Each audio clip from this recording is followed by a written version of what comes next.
Central government pensioners association Chalakudy branch വാർഷിക സമ്മേളനം സംഘടിപ്പിച്ചു. സുരക്ഷാ ഭവനിൽ നടത്തിയ സമ്മേളനം അസോസിയേഷൻ സംസ്ഥാന ജനറൽ സെക്രട്ടറി ടി.എൻ. വെങ്കിടേശ്വരൻ ഉദ്ഘാടനം ചെയ്തു.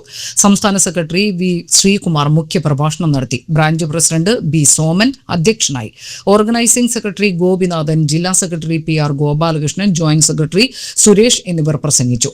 Branch secretary K. വിജയൻ പ്രവർത്തന റിപ്പോർട്ടും ട്രഷറർ കെ. ജെ. ദേവസി വരവ് ചെലവ് കണക്കും അവതരിപ്പിച്ചു. ചടങ്ങിൽ അസോസിയേഷൻ അംഗങ്ങളായ 80 വയസ്സ് തികഞ്ഞ 18 പെൻഷനേഴ്സിനെ ആദരിച്ചു. 8ാം ശമ്പള കമ്മീഷന്റെ പരിഗണനാ വിഷയങ്ങളിൽ പെൻഷൻകാരെ ഉൾപ്പെടുത്തി കഴിഞ്ഞ ജനുവരി 1 മുതലുള്ള ഇടക്കാല ആശ്വാസം അനുവദിക്കുക, മുതിർന്ന പൗരന്മാർക്കുണ്ടായിരുന്ന റെയിൽവേ യാത്രാ സൗജന്യം പുനഃസ്ഥാപിക്കുക തുടങ്ങിയ പ്രമേയങ്ങൾ യോഗം അംഗീകരിച്ചു. ശമ്പള കമ്മീഷനോ മറ്റ് ഏജൻസികളോ എന്ത് ശുപാർശ ചെയ്താലും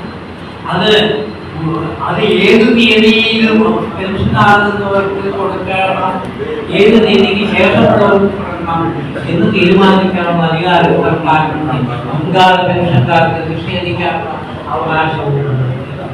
എന്ന് വെച്ചാൽ പെൻഷൻ പരിഷ്കരണം എന്ന് പറയുന്നത് നിലവിലുള്ള പെൻഷൻകാർക്ക് ബാധകമല്ലാത്ത രീതിയിൽ അതിനെ വാക്കുകൾ കൊണ്ട് പൊതിഞ്ഞ് ചക്കര കൊണ്ട് പൊതിഞ്ഞ് നടത്തുന്ന ഒരു പാഷാണമാണത് എന്ന് വേണം നമ്മൾ മനസ്സിലാക്കാൻ. അത് ഏകദേശം